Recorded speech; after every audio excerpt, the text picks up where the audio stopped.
Howard Hughes Jr., born December 24, 1905, died April 5, 1976, was an American aviator, engineer, industrialist, film producer, film director, philanthropist, and one of the wealthiest people in the world.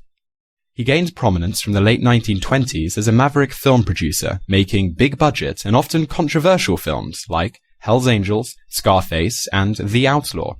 Hughes was one of the most influential aviators in history. He set multiple world airspeed records, built the Hughes H-1 Racer and the H-4 Hercules, better known in history as the Spruce Goose aircraft, and acquired and expanded Trans World Airlines. Hughes is also remembered for his eccentric behavior and reclusive lifestyle in later life, caused in part by worsening obsessive compulsive disorder. His legacy is maintained through the Howard Hughes Medical Institute. Contents: 1. Early years. 2. Hollywood years. 3. Aviator and engineer. 4. RKO. 5. Howard Hughes Medical Institute. 6. Nixon scandal. 7. Glomar explorer. 8. Managing the financial empire. 9. Mental illness and physical decline. 10. Las Vegas baron and recluse. 11. Death. 12. Estate. 13. Awards. 14. Popular culture. 15. References. 16. External links. Early years. Hughes's birthplace is recorded as either Humble or Houston, Texas. The date is also uncertain, though Hughes claims that his birthday was Christmas Eve. A 1941 affidavit birth certificate of Hughes signed by his aunt, Antoinette Gano Loomis, and Estelle Borton Sharp, states he was born on December 24, 1905, in Harris County, Texas. However, his baptismal record of October 7, 1906, in the parish register of St. John's Episcopal Church in Keokuk, Iowa, has his birth listed as September 24, 1905, without reference to the place of his birth. His parents were Aline Stone Gano, a descendant of Owen Tudor, second husband of Catherine of Valois, Dowager Queen of England, and Howard R. Hughes Sr., who patented the two-cone roller bit, which allowed rotary drilling for petroleum in previously inaccessible places. Howard R. Hughes Sr. made the shrewd and lucrative decision to commercialize the invention, founding the Hughes Tools Company in 1909. Showing great aptitude in engineering at an early age, Hughes built Houston's first radio transmitter when he was 11 years old. At 12, he was photographed in the local newspaper as being the first boy in Houston to have a motorized bicycle, which he had built by himself from parts taken from his father's steam engine. He was an indifferent student with a liking for mathematics, flying, and things mechanical, taking his first flying lesson at age 14, and later auditing math and aeronautical engineering courses at Caltech. Aline Hughes died in March 1922 from complications of an ectopic pregnancy. In January 1924, Howard Hughes Sr. died of a heart attack. Their deaths apparently inspired Hughes to include the creation of a medical research laboratory in his will that he signed in 1925 at age 19. Because Howard Sr.'s will had not been updated since Aline's death, Hughes inherited 75% of the family fortune. On his 19th birthday, Hughes was declared an emancipated minor, enabling him to take full control of his legacy. Hughes was an outstanding and enthusiastic golfer from a young age, often scoring near-par figures, and held a handicap of 3 during his 20s. He played frequently with top players, including Gene Sarazen. Hughes rarely played competitively and gradually gave up his interest in the sport. Hughes dropped out of Rice University shortly after his father's death. On June 1, 1925, he married Ella Botts Rice, born 1904, died 1992, daughter of David Rice and Martha Lawson Botts of Houston, Texas. They moved to Los Angeles, where he hoped to make a name for himself, making movies. Hollywood years. His first 2 films, Everybody's Acting, 1927, and Two Arabian Nights, 1929, were financial successes, the latter winning the first Academy Award for Best Director of a Comedy Picture. The Racket, 1928, and The Front Page, 1931, were also nominated for Academy Awards. Hughes spent $3.8 million to make the flying film Hell's Angels, 1930. He produced another hit, Scarface, 1932, a production delayed by censors' concerns over its violence. The Outlaw, 1943, completed in 1941, which featured Jane Russell, also received considerable attention from industry censors, this time owing to Russell's revealing costumes. Hughes designed a special bra for his leading lady, although Russell decided against wearing the bra because of a mediocre fit. An allusion to this was seen in Alfred Hitchcock's movie Vertigo, 1958, in which the protagonist, Scotty Ferguson's friend Midge, is painting one such bra and explains that it was created by an aviator. Hughes's wife returned to Houston in 1929 and filed for divorce. Hughes dated many famous women, including Billy Dove, Betty Davis, Ava Gardner, Olivia de Havilland, Katharine Hepburn, and Jean Tierney. He also proposed to Joan Fontaine, several times according to our autobiography, No Bed of Roses. Bessie Love was a mistress during his first marriage.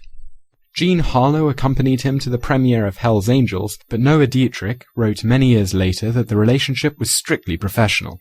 Hughes personally disliked Harlow. In his 1971 book, Howard, The Amazing Mr. Hughes, Dietrich said that Hughes genuinely liked and respected Jane Russell, but never sought romantic involvement with her. According to Russell's autobiography, however, Hughes once tried to bed her after a party. Russell, who was married at the time, refused him, and Hughes promised that it would never happen again. The two maintained a professional and private friendship for many years. Hughes remained good friends with Tierney. When Tierney's daughter, Daria, was born, deaf and blind, with severe mental retardation, due to Tierney being exposed to rubella during her pregnancy, he saw to it that Daria received the best medical care and paid all expenses. On July 11, 1936, Hughes struck and killed a pedestrian named Gabriel S. Mayer with his car at the corner of 3rd Street and Lorraine in Los Angeles. Although Hughes was certified as sober at the hospital to which he was taken after the accident, an attending doctor made a note that Hughes had been drinking. A witness to the accident told police that Hughes was driving erratically and too fast, and that Mayer had been standing in the safety zone of a streetcar stop. Hughes was booked on suspicion of negligent homicide and held overnight in jail until his attorney, Neil McCarthy, obtained a writ of habeas corpus for his release pending a coroner's inquest.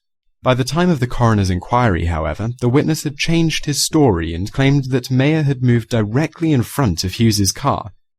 On July 16, 1936, Hughes was held blameless by a coroner's jury at an inquest into Mayer's death. Hughes told reporters outside the inquiry, "I was driving slowly and a man stepped out of the darkness in front of me." On January 12, 1957, Hughes married actress Jean Peters. The couple met in the 1940s, before Peters became a film actress. They had a highly publicized romance in 1947, and even then there were talks of marriage, but she said she could not combine it with her career.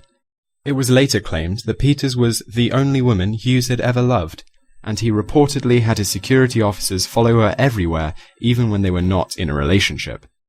This was confirmed by actor Max Showalter, who became a close friend of Peters during the shooting of Niagara, 1953. Showalter told in a 2004 interview that because he frequently met with Peters, Hughes's men threatened to ruin his career if he did not leave her alone. Aviator and engineer. Hughes was a lifelong aircraft enthusiast, pilot, and aircraft engineer. At Rogers Airport in Los Angeles, he learned to fly from pioneer aviators, including Moyes Stevens. He set many world records and designed and built several aircraft himself while heading Hughes Aircraft at the airport in Glendale. Operating from there, the most technologically important aircraft he designed was the Hughes H-1 Racer. On September 13, 1935, Hughes, flying the H-1, set what was believed to be an airspeed record of 352 miles per hour, 566 kilometers an hour, over his test course near Santa Ana, California. Although it is now recognized that Giuseppe Motta had reached 362 miles per hour in 1929, and George Stainforth reached 407.5 miles per hour in 1931. A year and a half later, on January 19, 1937, flying a redesigned H-1 Racer featuring extended wings, Hughes set a new transcontinental airspeed record by flying non-stop from Los Angeles to New York City in 7 hours, 28 minutes, and 25 seconds, beating his own previous record of 9 hours and 27 minutes. His average speed over the flight was 322 miles per hour, 518 kilometers an hour. The H-1 Racer featured a number of design innovations. It had a retractable landing gear, as Boeing Monomail had 5 years before, and all rivets and joints set flush into the body of the aircraft to reduce drag. The H-1 Racer is thought to have influenced the design of a number of World War II fighters, such as the Mitsubishi Zero, the Focke-Wulf FW-190, and the F-8F Bearcat. Although that has never been reliably confirmed, the H-1 Racer was donated to the Smithsonian in 1975 and is on display at the National Air and Space Museum. On July 10, 1938, Hughes set another record by completing a flight around the world in just 91 hours, 3 days, 19 hours, beating the previous record by more than 4 hours. Taking off from New York City, he continued to Paris, Moscow, Omsk, Yakutsk, Fairbanks, Minneapolis, and continued to New York City. For this flight, he did not fly an aircraft of his own design, but a Lockheed Super Electra, a twin-engine transport with a 4-man crew, fitted with all the latest radio and navigation equipment. Hughes wanted the flight to be a triumph of technology, illustrating that safe, long-distance air travel was possible. In 1938, the William P. Hobby Airport in Houston, Texas, known at the time as the Houston Municipal Airport, was renamed Howard Hughes Airport, but the name was changed back after people objected to renaming the airport after a living person. He also had a hand in the design and financing of the Boeing 307 Stratoliner and the Lockheed L-049 Constellation. Hughes received many awards as an aviator, including the Harmon Trophy in 1936 and 1938, the Collier Trophy in 1938, the Octave Chanute Award in 1940, and a special Congressional Gold Medal in 1939 in recognition of the achievements of Howard Hughes in advancing the science of aviation and thus bringing great credit to his country throughout the world. According to his obituary in the New York Times, Hughes never bothered to come to Washington to pick up the Congressional Gold Medal. It was eventually mailed to him by President Harry S. Truman. Near-fatal crash of the XF-11. Hughes was involved in a near-fatal aircraft accident on July 7, 1946, while piloting the experimental U.S. Army Air Force reconnaissance aircraft, the XF-11, over Los Angeles. An oil leak caused one of the contra-rotating propellers to reverse pitch, causing the aircraft to yaw sharply. Hughes tried to save the craft by landing it on the Los Angeles Country Club golf course, but seconds before he could reach his attempted destination, the XF-11 started to drop dramatically and crashed in the Beverly Hills neighborhood surrounding the country club. When the XF-11 finally skidded to a halt after hitting 3 houses, the fuel tanks exploded, setting fire to the aircraft and a nearby home at 808 North Whittier Drive, owned by Lieutenant Colonel Charles E. Mayer. Hughes managed to pull himself out of the flaming wreckage, but lay beside the aircraft until he was rescued by Marine Master Sergeant William L. Durkin, who happened to be in the area visiting friends. Hughes sustained significant injuries in the crash, including a crushed collarbone, multiple cracked ribs, crushed chest with a collapsed left lung, shifting his heart to the right side of his chest cavity, and numerous third-degree burns. However, Hughes was proud that his mind was still working. As he lay in the hospital bed, he decided that he did not like the design of the bed. He called in plant engineers to design a tailor-made bed, equipped with hot and cold running water, built in 6 sections, and operated by 30 electric motors with push-button adjustments. Many attribute his long-term addiction to opiates to his use of morphine as a painkiller during his convalescence. The trademark mustache he wore afterwards was meant to cover a scar on his upper lip resulting from the accident. H-4 Hercules. The Hughes H-4 Hercules was the world's largest flying boat, the largest aircraft made from wood, and at 319 feet and 11 inches, 97.51 meters, had the biggest wingspan of any aircraft ever built. The next largest wingspan is about 30 foot, 9 meters shorter. The Hercules is no longer the longest or heaviest aircraft ever built. However, as both of these titles are currently held by the Antonov AN-225. The Hercules was originally contracted by the US government for use during World War II to transport troops and equipment across the Atlantic as an alternative to seagoing troop transport ships that were vulnerable to German U-boats. However, the aircraft was not completed until after the end of World War II. The Hercules flew only once, for 1 mile, 1.6 kilometers, and 70 feet above the water, with Hughes at the controls on November 2, 1947. The Hercules was nicknamed the Spruce Goose by critics, but was actually made largely from birch, not from spruce, rather than of aluminium because the contract required the aircraft to be built of non-strategic materials. It was built in Hughes's Westchester, California facility. Howard Hughes was summoned to testify before the Senate War Investigating Committee to explain why the aircraft had not been delivered to the United States Army Air Forces during the war, but the committee disbanded without releasing a final report. The aircraft was moved to McMinnville, Oregon, where it is now part of the Evergreen Aviation Museum. Hughes Aircraft. Hughes Aircraft Company, a division of Hughes Tool Company, was originally founded by Hughes in 1932, in a rented corner of a Lockheed Aircraft Corporation hangar in Burbank, California, to carry out the expensive conversion of a military aircraft into the H-1 Racer. During and after World War II, Hughes fashioned his company into a major defense contractor. The Hughes Helicopters division started in 1947, when helicopter manufacturer Kellett sold their latest design to Hughes for production. In 1948, Hughes created a new division of the company, the Hughes Aerospace Group. The Hughes Space and Communications Group and the Hughes Space Systems Division were later spun off in 1948 to form their own divisions and ultimately become the Hughes Space and Communications Company in 1961. In 1953, Howard Hughes gave all his stock in the Hughes Aircraft Company to the newly formed Howard Hughes Medical Institute, thereby turning the aerospace and defense contractor into a tax-exempt charitable organization. The Howard Hughes Medical Institute sold Hughes Aircraft in 1985 to General Motors for $5.2 billion. In 1997, General Motors sold Hughes Aircraft to Raytheon, and in 2000 sold Hughes Space and Communications to Boeing. A combine of Boeing, GM, and Raytheon acquired the Hughes Research Laboratories. Airlines. In 1939, at the urging of Jack Fry, president of TWA, Hughes quietly purchased a majority share of TWA stock for nearly $7 million and took control of the airline.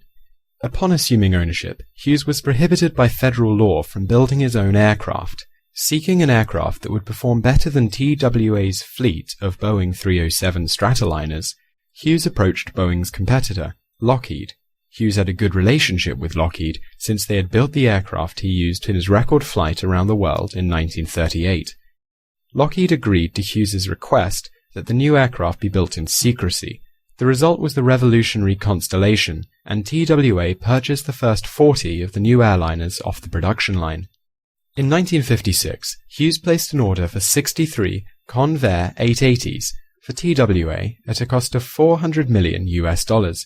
Although Hughes was extremely wealthy at this time, outside creditors demanded that Hughes relinquish control of TWA in return for providing the money.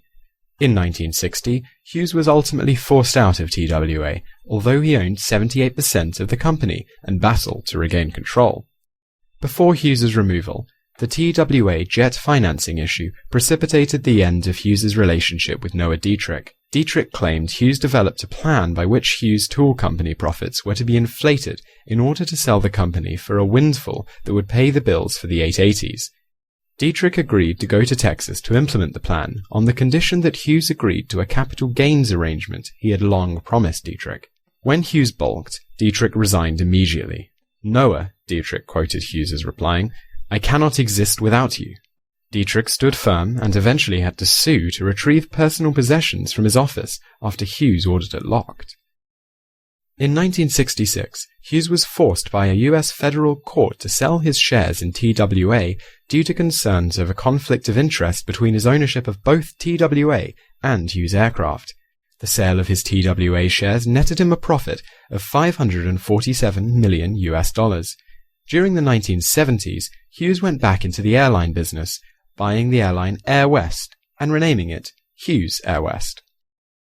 RKO. In 1948, Hughes gained control of RKO, a struggling major Hollywood studio, by acquiring 25% of the outstanding stock from Floyd Odlum's Atlas Corporation.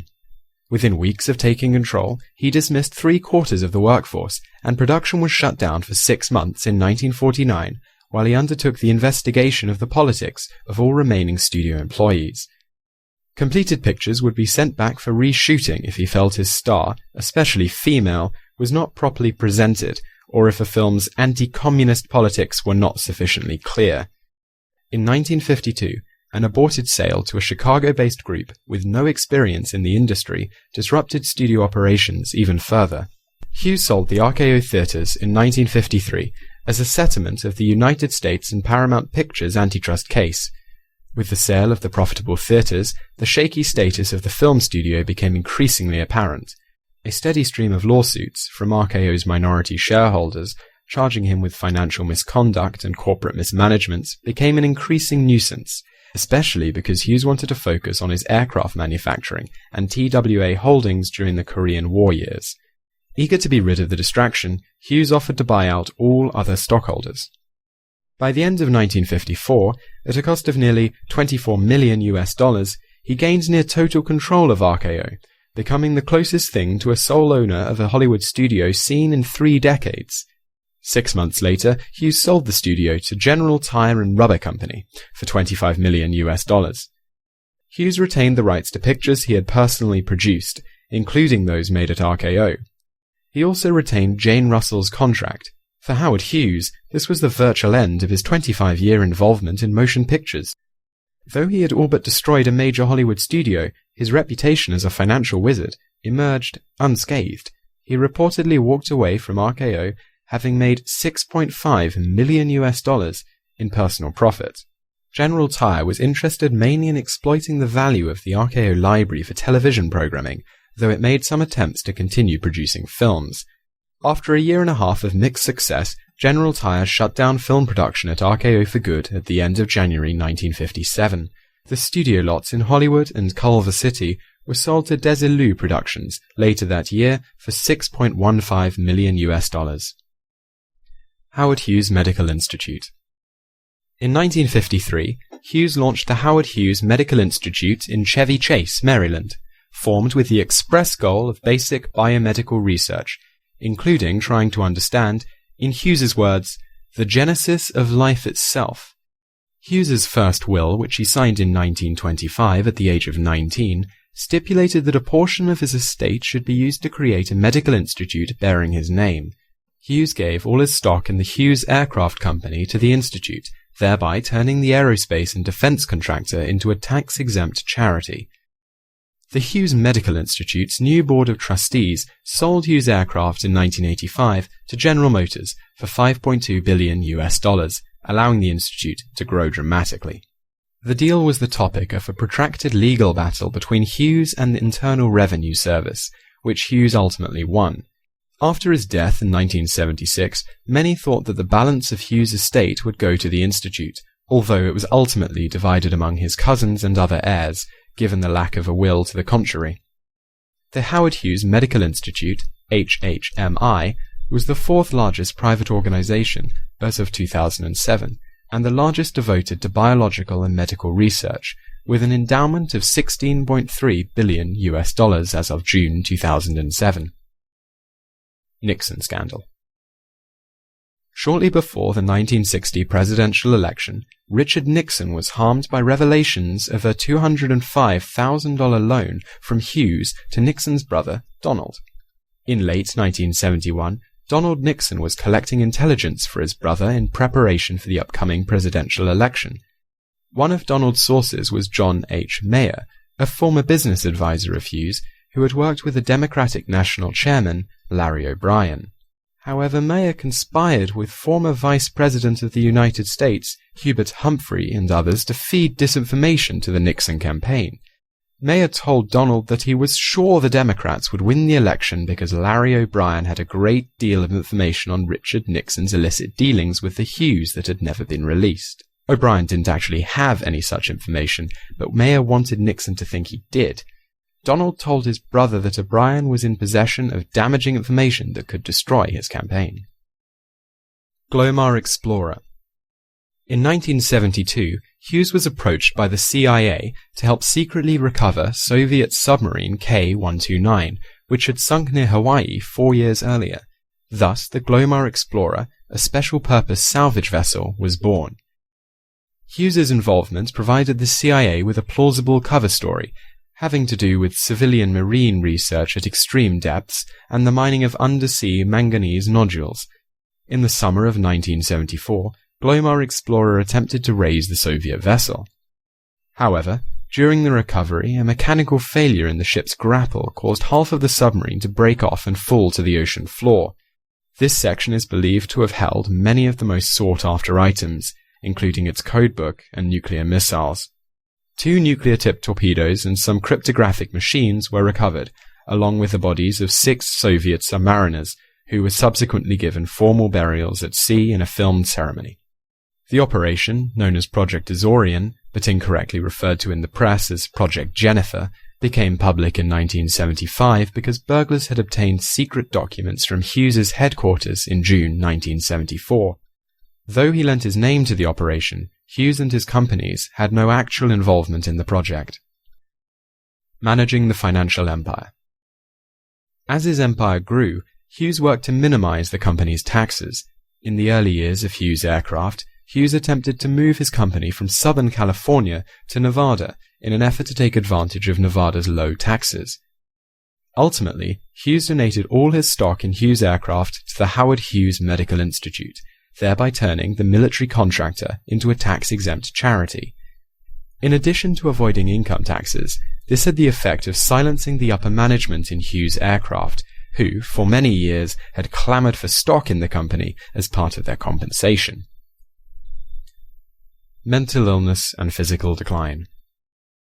As early as the 1930s, Hughes displayed signs of mental illness, primarily obsessive compulsive disorder. Close friends reported that he was obsessed with the size of peas, one of his favorite foods, and he used a special fork to sort them by size. While directing The Outlaw, Hughes became fixated on a minor flaw in one of Jane Russell's blouses, claiming that the fabric bunched up along a seam and gave the appearance of 2 nipples on each breast. He was reportedly so upset by the matter that he wrote a detailed memorandum to the crew on how to fix the problem. Richard Fleischer, who directed His Kind of Women, with Hughes as executive producer, wrote at length in his autobiography about the difficulty of dealing with the tycoon. In his book, Just Tell Me When to Cry, Fleischer explained that Hughes was fixated on trivial details and was alternately indecisive and obstinate. He also revealed that Hughes's unpredictable mood swings made him wonder if the film would ever be completed. In 1947, Hughes descended into one of the most bizarre episodes of his life. In December that year, Hughes told his aides that he wanted to screen some movies at a film studio near his home. Hughes stayed in the studio's darkened screening room for more than 4 months, never leaving. He subsisted exclusively on chocolate bars and milk, and relieved himself in the empty bottles and containers. He was surrounded by dozens of Kleenex boxes, which he continuously stacked and rearranged. He wrote detailed memos to the aides on yellow legal pads, giving them explicit instructions not to look at him, to respond when spoken to, but otherwise not speak to him. Throughout this period, Hughes sat fixated in his chair, often naked, continuously watching movies, reel after reel, day after day. When he finally emerged in the spring of 1948, his hygiene was terrible, as he had not bathed or cut his hair and nails for weeks. After the screening room incident, Hughes moved into a bungalow at the Beverly Hills Hotel. He also rented out several other rooms for his aides, his wife, and his numerous girlfriends. His erratic behavior continued, however, as he would sit naked in his bedroom with a pink hotel napkin placed over his genitals, watching movies. In 1 year, he spent an estimated $11 million at the hotel. In a bout of obsession with his home state, Hughes began purchasing all restaurant chains and 4-star hotels that had been founded within Texan borders. This included, if only for a short period, many unknown franchises currently out of business. Ownership of the restaurants was placed in the hands of the Howard Hughes Medical Institute, and all licenses were resold shortly after. Another time, he became obsessed with the 1968 film Ice Station Zebra and had it running on a continuous loop in his home. According to his aides, he watched it 150 times. Hughes insisted on using tissues to pick up objects so that he could insulate himself from germs. He would also notice dust, stains, or other imperfections on people's clothes and demand they take care of it. As a result of numerous plane crashes, Hughes spent much of his later life in pain, eventually becoming severely addicted to codeine, morphine, and other pain medication. Once one of the most visible men in America, Hughes ultimately vanished from public view, although the tabloids continued to follow rumors of his behavior and whereabouts. He was reported to be terminally ill, mentally unstable, or even dead. Eventually, Hughes only had his hair cut and nails trimmed once a year. Several doctors were kept in the house, but Hughes rarely saw them and rarely followed their advice. Toward the end of his life, his inner circle was largely composed of Mormons, as they were the only people he considered trustworthy, even though Hughes himself was not a member of their church. Las Vegas baron and recluse. The wealthy and aging Howard Hughes, accompanied by his entourage of personal aides, began moving from one hotel to another, always taking up residence in the top-floor penthouse. During the last 10 years of his life, from 1966 to 1976, Hughes lived in hotels in Beverly Hills, Boston, Las Vegas, Nassau, Bahamas, Freeport, Bahamas Xanadu Princess Hotel, Bay Shore Inn, Vancouver, Canada, London, England, Managua, Nicaragua, Acapulco, Mexico, and others. On November 24, 1966, Thanksgiving Day, Hughes arrived in Las Vegas by railroad car and moved into the Desert Inn. Because he refused to leave the hotel, and in order to avoid further conflicts with the owners of the hotel, Hughes bought the Desert Inn in early 1967. The hotel's 8th floor became the nerve center of his empire, and the 9th floor penthouse became Hughes's personal residence. Between 1966 and 1968, Hughes bought several other hotel casinos, such as the Castaways, New Frontier, the Landmark Hotel and Casino, and the Sands. He bought the small Silver Slipper Casino only to reposition the hotel's trademark neon silver slipper visible from Hughes's bedroom, which apparently had been keeping him up at night. An unusual incident marked an earlier Hughes connection to Las Vegas. During his 1954 engagement at the Last Frontier Hotel in Las Vegas, flamboyant entertainer Liberace mistook Howard Hughes for his lighting director, instructing him to instantly bring up a blue light should he start to play Clair de Lune. The alleged staff member nodded in accordance as the hotel's entertainment director approached the scene, properly introducing Howard Hughes to Liberace. Hughes wanted to change the image of Las Vegas to something more glamorous than it was. As Hughes wrote in a memo to an aide, "I like to think of Las Vegas in terms of a well-dressed man in a dinner jacket and a beautifully jeweled and furred female getting out of an expensive car." Hughes bought several local television stations, including KLAS-TV. Hughes's considerable business holdings were overseen by a small panel unofficially dubbed the Mormon Mafia because of the many Latter-day Saints on the committee. In addition to supervising day-to-day business operations and Hughes's health, they also went to great pains to satisfy Hughes's every whim. Hughes once became fond of Baskin-Robbins banana ripple ice cream, so his aides sought to secure a bulk shipment for him, only to discover that Baskin-Robbins had discontinued the flavor. They put in a request for the smallest amount the company could provide for a special order, 200 gallons, 750 liters, and had it shipped from Los Angeles. A few days after the order arrived, Hughes announced he was tired of Banana Ripple and wanted only chocolate marshmallow ice cream. The Desert Inn ended up distributing free Banana Ripple ice cream to casino customers for a year. In a 1996 interview, ex-Howard Hughes communicator Robert Maheu said, "There is a rumor that there is still some Banana Ripple ice cream left in the freezer. It is most likely true." As an owner of several major businesses in Las Vegas, Hughes wielded enormous political and economic influence in Nevada and elsewhere. During the 1960s and early 1970s, Hughes disapproved of the underground nuclear testing taking place at the Nevada test site.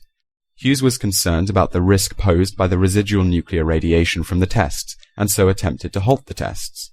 When the tests finally went through, despite Hughes's efforts, the detonations were powerful enough that the entire hotel in which he was staying trembled with shockwaves. In two separate last-ditch maneuvers, Hughes instructed his representatives to offer $1 million bribes to both Presidents Lyndon B. Johnson and Richard Nixon. His aides, however, never offered the bribes, instead reporting to Hughes that Johnson declined the offer and they were unable to contact Nixon. In 1971, Jean Peters filed for divorce. The two had not lived together for many years. Peters requested a lifetime alimony payment of $70,000 a year, adjusted for inflation, and waived all claims to Hughes's estate. Hughes offered her a settlement of over $1 million, but she declined it. Hughes did not insist upon a confidentiality agreement from Peters as a condition of the divorce. Aides reported that Hughes never spoke ill of her. She refused to discuss her life with Hughes and declined several lucrative offers from publishers and biographers. Peters would state only that she had not seen Hughes for several years before their divorce and had only dealt with him by phone. Hughes was living in the Intercontinental Hotel near Lake Managua in Nicaragua, seeking privacy and security, when a magnitude 6.5 earthquake damaged Managua in December 1972. As a precaution, Hughes moved to the Nicaraguan National Palace and stayed there as a guest of Anastasio Somoza Debayle before leaving for Florida on a private jet the following day. He subsequently moved into the penthouse at the Xanadu Princess Resort on Grand Bahama Island, which he had recently purchased. He lived almost exclusively in the penthouse of the Xanadu Beach Resort and Marina for the last 4 years of his life. Hughes had spent a total of $300 million on his many properties in Las Vegas. Memoir hoax. In 1972, author Clifford Irvine created a media sensation when he claimed to have co-written an authorized autobiography of Hughes. Hughes was such a reclusive figure that he did not immediately publicly refute Irving's statement, leading many to believe that Irving's book was a genuine autobiography. Before the book's publication, however, Hughes finally denounced Irvine in a teleconference, and the entire project was eventually exposed as a hoax. Irvine was later convicted of fraud and spent 17 months in prison. In 1977, The Hoax by Clifford Irvine was published in England. It is the story of these events. The 2007 film The Hoax, starring Richard Gere, is based on these events. Death. Hughes was reported to have died on April 5, 1976, at 1:27 p.m. on board an aircraft owned by Robert Graff, en route from his penthouse at the Acapulco Fairmont Princess Hotel in Acapulco, Mexico, to the Methodist Hospital in Houston. Alternatively, other accounts indicate that he died in the flight from Freeport, Grand Bahamas, to Houston, Texas. His reclusive activities and drug use made him practically unrecognizable. His hair, beard, fingernails, and toenails were long. His tall, 6 foot 4 inches, 188 centimeters frame now barely weighed 90 pounds, 41 kilograms, and the FBI had to resort to fingerprints to identify the body. Howard Hughes' alias of John T. Conover was used upon the arrival of his body at a morgue in Houston, Texas, on the day of his death. There his body was received by Dr. Jack Titus. A subsequent autopsy noted kidney failure as the cause of death. Hughes was in extremely poor physical condition at the time of his death. X-rays revealed broken-off hypodermic needles still embedded in his arms and severe malnutrition. While his kidneys were damaged, his other internal organs were deemed perfectly healthy. Hughes is buried in Glenwood Cemetery in Houston, Texas, next to his parents. Estate. Approximately 3 weeks after Hughes's death, a handwritten will was found on the desk of an official of the Church of Jesus Christ of Latter-day Saints in Salt Lake City. The so-called Mormon will gave $1.56 billion to various charitable organizations, including $625 million to the Howard Hughes Medical Institute, nearly $470 million to the upper management in Hughes's companies and to his aides, $156 million to his first cousin William Loomis, $156 million split equally between his 2 ex-wives, Ella Rice and Jean Peters, and $156 million to a gas station owner named Melvin DeMar. DeMar claimed to reporters that late one evening in December 1967, he found a disheveled and dirty man lying along U.S. Highway 95, 150 miles, 240 kilometers, north of Las Vegas. The man asked for a ride to Las Vegas. Dropping him off at the Sands Hotel, DeMar said the man told him he was Hughes. DeMar then claimed that days after Hughes's death, a mysterious man appeared at his gas station, leaving an envelope containing the will on his desk. Unsure if the will was genuine and unsure of what to do, DeMar left the will at the LDS church office. In a trial lasting several months, the Mormon was eventually rejected by the Nevada court in June 1978 as a forgery. The court declared that Hughes died intestate. Hughes's $2.5 billion estate was eventually split in 1983 among 22 cousins, including William Loomis, who serves as a trustee of the Howard Hughes Medical Institute. DeMar was largely discounted by the public as a phony and an opportunist. Jonathan Demme's film, Melvin and Howard, starring Jason Roberts and Paul Le Mat, was based on DeMar's tale. The United States Supreme Court ruled that Hughes Aircraft was owned by the Howard Hughes Medical Institute, who sold it to General Motors in 1985 for $5.2 billion. Suits brought by the states of California and Texas claiming that they were owed inheritance tax were both rejected by the court. In 1984, Hughes's estate paid an undisclosed amount to Terry Moore, who claimed to have been secretly married to Hughes on a yacht in international waters off Mexico in 1949 and never divorced. Although Moore never produced proof of marriage, her book, The Beauty and the Billionaire, became a bestseller. Awards. Congressional Gold Medal, presented August 7, 1939. Popular culture. Howard Hughes has now emerged as one of the 20th century's most iconic business and aviation figures, spawning a wide range of cultural references. Motion pictures. Howard Hughes's Flying Boat Maiden Test Run and Flight, Parts 1 and 2, sound recording, 1947. LCCN 20-646215, LCCN 20-646218. The Amazing Howard Hughes, 1977, directed by William A. Graham. Tommy Lee Jones stars as Howard Hughes. Melvin and Howard, 1980, directed by Jonathan Demme and starring Jason Robards, a distant cousin, as Howard Hughes, and Paul Le Mat as Melvin DeMar. The film won Academy Awards for Best Original Screenplay and Best Supporting Actress, Mary Steenburgen. The film focuses on Melvin DeMar's claims of meeting Howard Hughes in the Nevada desert and subsequent estate battles over his inclusion in Howard's will. Critic Pauline Kael called the film an almost flawless act of sympathetic imagination. Hughes is featured briefly in the 1988 film Tucker, The Man and His Dream, where he is played by Dean Stockwell. Hughes was portrayed by Terry O'Quinn in Disney's The Rocketeer, 1991, substituting for the mystery inventor Doc Savage in the original comic book version. In the film, Hughes has designed a rocket for use by soldiers, regretted the project, and declined to manufacture any more rockets. In the first scene with Hughes, he is arguing with two War Department people about his decision. Before The Aviator, 2004, there were several attempts to create a biopic based on the life of Hughes. For years, director-actor Warren Beatty wanted to play Hughes and direct a big-screen film of the mogul. It was to be released alongside Beatty's film Reds, but due to the lack of the right script, the project was abandoned. In the 1990s, producers with Touchstone Pictures wanted to do it with John Malkovich, Edward Norton, or Johnny Depp as Hughes, but due to climbing costs, the venture was abandoned. Castle Rock Entertainment also tried to develop a biopic called Mr. Hughes with Jim Carrey starring, and with Christopher Nolan directing and rewriting a script originated by David Cope and Brian De Palma. When The Aviator began production, the idea was scrapped, and Nolan went on to direct Batman Begins. The Aviator, 2004, directed by Martin Scorsese and starring Leonardo DiCaprio as Hughes, nominated for 11 Academy Awards and winning 5, the acclaimed film focuses primarily on Hughes's achievements in aviation and in the movies, and on the increasing handicaps imposed on him by his obsessive-compulsive behavior, and ends shortly before the successful flight of the Hercules in 1947. The Hoax, 2007, directed by Lasse Hallström. The story depicts events in the life of Clifford Irving, an American novelist who became well known in the early 1970s when his authorized biography of Howard Hughes was exposed as a hoax. Iron Man, directed by Jon Favreau, is an adaptation of a comic book about a wealthy weapons manufacturer, Tony Stark. According to creator Stan Lee, the character's personality and playboy lifestyle were inspired by Hughes, explaining, "Howard Hughes was one of the most colorful men of our time.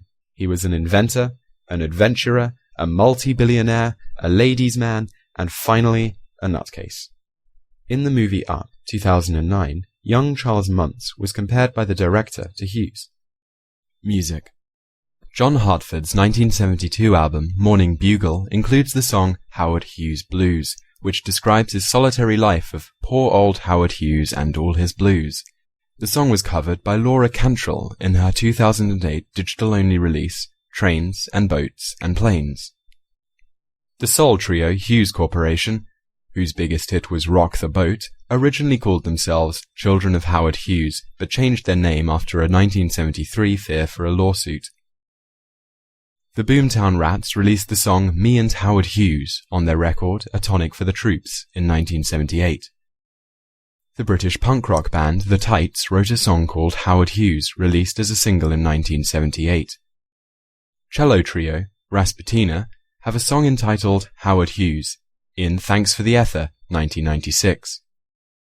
Alice in Chains guitarist Jerry Cantrell wrote a song called Bargain Basement Howard Hughes, included in his Degradation Trip solo album 2002.